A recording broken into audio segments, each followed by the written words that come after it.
मुखेड तालुक्यामध्ये जो पावसाने हाहाकार माजवलेला आहे, ढगफुटी सदृश्य पावसाने तर जीवितहानी त्या ठिकाणी झालेली आहे। पण मुखेड तालुक्यातील मुक्राम दुग्ध व्यवसाय करणाऱ्या शेतकऱ्याला मात्र याचा चांगलाच फटका बसलेला आहे। त्याच्याकडे 40 म्हशी आणि 15 नीलगाई होत्या। दोघा भावांचा हा व्यवसाय आहे। दोघंही सुशिक्षित बेरोजगार आहेत। या दोन भावांनी जे आहे ते या ठिकाणी 55 गाई म्हशींसह इथे जो आहे तो दुधाचा व्यवसाय चालू केलेला होता। जवळपास त्यांना रोजचा 5000 रुपयाचा मुनाफा होता।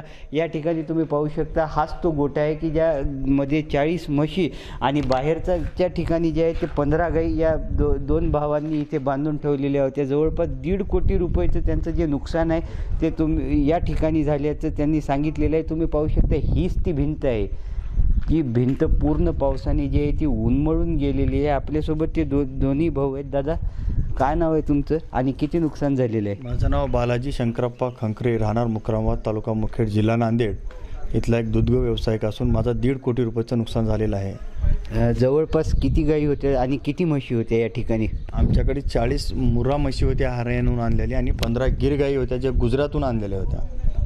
बरं, साधारण ती रात्र कशी होती? ती रात्र अशी होती की मी इथं होतो या ठिकाणी, पण 2च मिनटात एवढा जोरात पाणी आलं की आम्ही आमचे जनावर वाचू शकलो नाही, माणसाला वाचू शकलो आम्ही। आणि आम्ही हे रोडवर गेलो तरी रोडवर पाणी होतं। एवढ्या जोरात पाणी आलं की प्रवाहापुढे आम्ही काही करू शकलो नाही। दादा, तुमची लाईट नव्हती, रात्र वैऱ्याची होती साहेब, रात्र ही वैऱ्याचीच होती। 12:30 पासून ते 5 पर्यंत काही दिसत नव्हतं आणि सकाळी 8 वाजता सुद्धा या ठिकाणी पाणी होतं। बरं, तुमच्याकडे किती म्हशी होत्या आणि किती गाई होत्या? माझ्याकडे 40 म्हशी होत्या दुधाच्या आणि 15 गाई होत्या। काय महत्त्व होतं त्या गाई म्हशींचं? आमच्या इथे दूध चांगल्या प्रमाणात, आम्ही क्वालिटी आणि क्वांटिटी दोन्ही आमची चांगली असल्यामुळे आमचं दुधाला मागणी होती गावामध्ये। आणि गिर गाईचं तर आपण बघितलं असाल, त्याचं ऐकून असाल की गिर गाईचं दूध हे 100 रुपये लिटर विकायचं। जवळपास माझ्याकडे रोज 50 अशी गिरायक होती की ते रोज गिर गाईचं दूध घ्यायचे आमच्याकडून।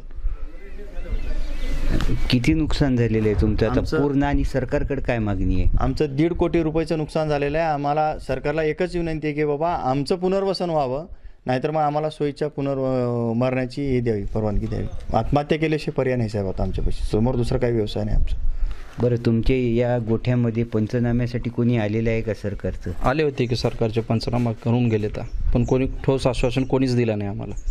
तुमची काय मागणी आहे? आमची मागणी काहीच नाही, आम्हाला आमची म्हशी घेऊन द्यावं, गाई घेऊन द्यावं, आमचं काहीतरी पुनर्वसित करावं, त्याच्याशिवाय काय मागणी नाही साहेब आमची।